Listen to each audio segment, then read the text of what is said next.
Juan Kapitulo 6, versikulo 35. Si Jesus miingon kanila, "Ako mao ang pan nga naghatag sa kinabuhi. Ang muari kanako dili nagayod gutomon, ug ang mutuo kanako dili nagayod uhawon." Ang mga puno Pan sa kinabuhi. maglikon unta sa mong pagtuo ug gagaka kami sa pagtuman sa imong mahal nga kasuguan.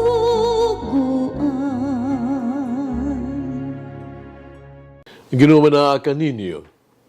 Santos ng Ebanghelyo sumala ni San Lucas. Miduol ang daghang mga tao, kubrador sa buhis, o makasala ngadto kang Jesus, arong pagpamati kaniya. Unya, nabagulbol ang mga Fariseo o matutudlo sa balaod na nagkanayon. Kintawhana, nag-abi-abi, nagigsalo pagani sa mga kasasala. Busa may ingon sa Jesus, niining sa bingaya ngadto kanila. May usa ka tawo nga may duha ka anak nga mga lalaki. Usa ka adlaw ni ana mingon ang manghod sa anak sa iyang amahan, "Tay, hatagi ako sa bahin sa ako ang katigayunan." Busa gibahin sa amahan ang iyang katigayunan tali sa duha niya ka mga anak. Milabay ang pipila ka mga adlaw, gitigom sa manghod nga anak ang iyang bahin o mipanaw siya sa usa kalayong dapit. Dito, iyang giwaldas-waldas ang tanan niyang katigayunan sa kalalaing kahilayan. Nahurot na ang tanan. Usa ka dakong gutom miduaw ni adtong dapita, misugod ni na niya ang kawadon. Tungod niini, nagsurusuroy na lamang siya aron papangitag panginabuhian. Hangtod nga may alagad siya sa usa ka lumulupyo ni atong dapita, gipatrabaho siya ngadto sa iyang uma aron pag-atiman sa iyang mga baboy. Tungod siyang kagutom, hapit na gugani siya nga mukaon sa pasaw sa mga baboy aron masudlan lamang ang nagkutoy niya nga tiyan. Bisag gamay, wala gayoy muhatag kaniya. Sa katapusan, duyo sa dakong kapitos, nang malandong siya, nakaamgo sa iya mga sayop, umingon siya sa kaugalingon. Ang mga sulugoon sa akong amahan, buhong sa pagkaon. Sa ito ako karon hapit na mamatay sa kagutom. Bubangon ako, mapauli ngadto sa akong amahan. Inon ko siya, "Tay, nakasala ako batok sa Dios ug batok kanimo. Di na ko angay nga pagtawgon nga imong anak. Isipan lang ako kasama sa usa sa imong mga sulugoon." Ni may tindog siya, niuli ngadto sa iyang amahan. Panayo pa gani siya sa tugkaran sa ilahang balay, nakita na siya sa iyang amahan ug nahinuklog kaniya. Unya, midagan kini pagtagbo sa iyang anak, umigakos kini, mihalok kaniya.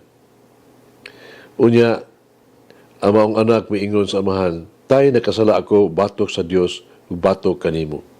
Di ako angay tagol nga imong ilhon nga imo ang anak." Apag gitawag sa amahan ang iyang slugon ug giingnan. Pagdali, pagkuhag biste ug ilisi ninyo siya. Isingsingi ug sapatusi siya. Dadaa dinhi ug ihawa alin namin nga nating baka kay magkumbira kita ug magsadya. Kay kini akong anak namatay apan nabuhi pag-usab. Nawala siya apan karon nagakaplaga na ug balik. Yung gisugdan nila ang dakong kasaulugan. Hinihigayon na dito sa uma, ang magulang nga anak, sa iyang pag-uli, sa dihang nakaduol na siya sa balay, nakanuog siya kuni o pagsangyaw, pagsaysayaw. Busa, naggisangpit niya ang usa sa mga sulugoon, gibangutan na bahin sa hitabo.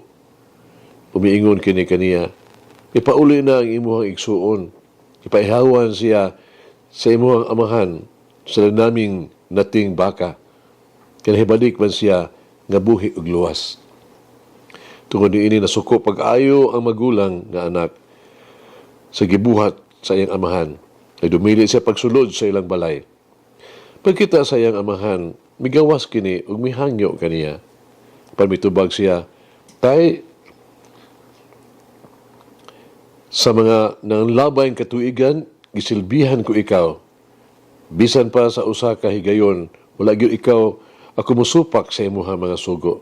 Pansukan ni adto, wala gani nimo ako atagig usa ka kanding nga akong kasalusaluhan uban sa ako ang mga barkada. Apan kanang imong anak, humaniya usik-usiki ang imong katigayunan sa mga palaway mga pamaagi, gihawan nimo ni siya sa linamin natin nga baka sa iyang pagpauli. Unya, mitubag ang amahan sa pag-ingon, anak, kanunay ko ikaw uban kanako sa tanang panahon. Ug ang tanan kung maangkor imo ra gayud kini. Angay lamang nga magsaulog o magsadya kita karon kay imong igsuon namatay niya nabuhi. Naisalaag siya apan karon nakaplaga na. Ang Ebanghelyo sa Ginoo. Pasalamati ang Ginoo kay siya maayo, ang iyang gugma mulungtad hangtod sa kahangturan. Pasalamati ang Diyos sa tanang mga Diyos, ang iyang gugma malungtaron. Pasalamati ang Ginoo sa mga Ginoo, ang iyang gugma malungtaron.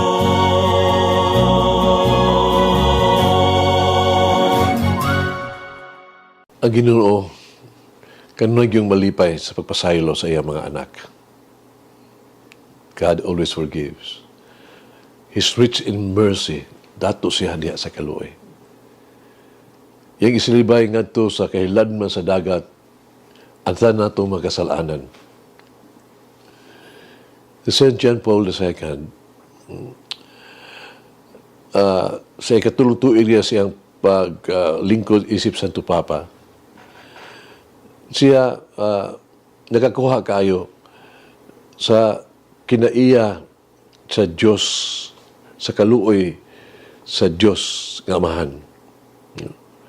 Muna nga sa iyang encyclical Dives Misericordia, iyang ipadayag ang iyang kasinatian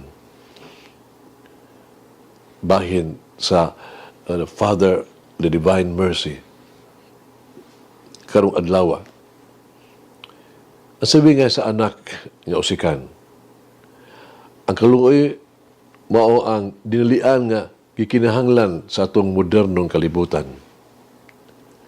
Ang kaluoy mao ato ang labing dako nga hinagiban batok sa dautan, batud pa sa atong mga Santo Papa.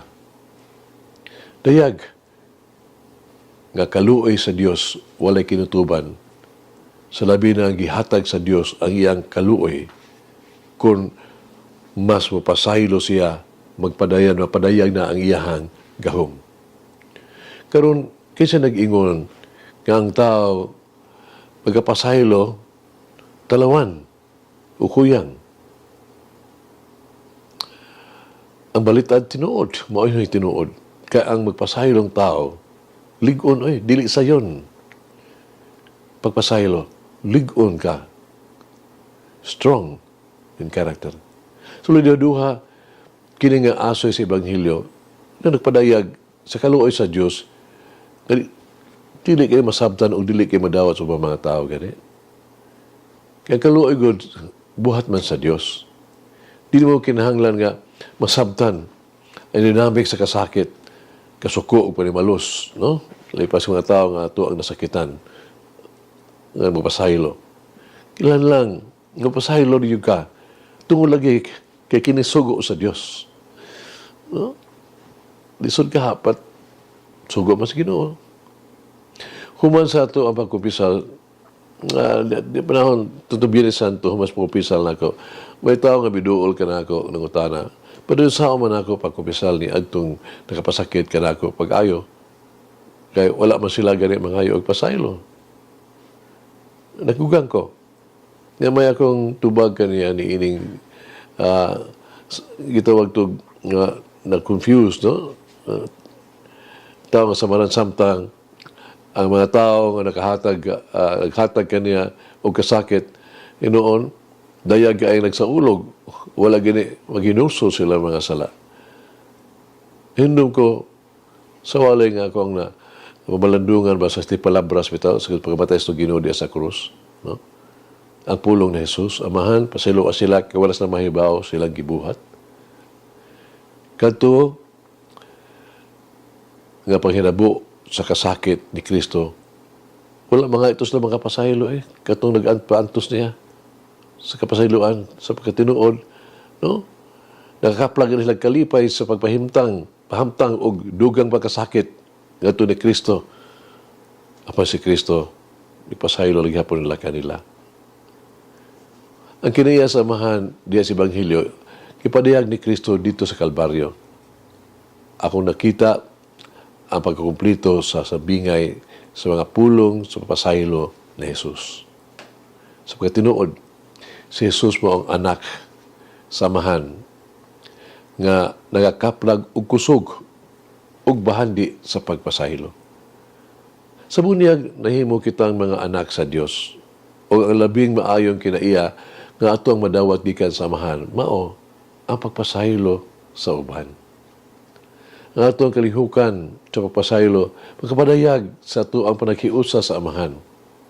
Kung mas mapasaylo kita, mas may sama kita sa amahan. Magampo kita. Minahal nga Diyos, sa panahon sa Kwaresma, tabangi ako nga ipunting ang muang mga mata kang Jesus. Tabangi kami, tabangi ako sa pagkahin ug dugang mga oras sa pagigsulti ug paminaw kanimo. Agig pag-ampo. Tabangi ako, tabangi kami, nga ipaambit namo kung unsa ang anaa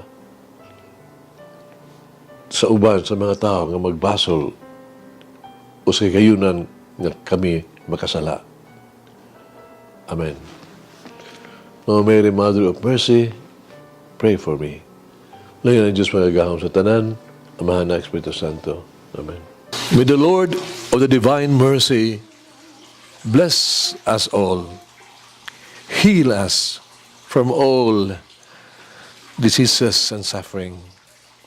Ayun unta niya kita, tanang mga sakit na sa lawas o sa kalag, body and soul. In the name of the Father, the Son, and of the Holy Spirit.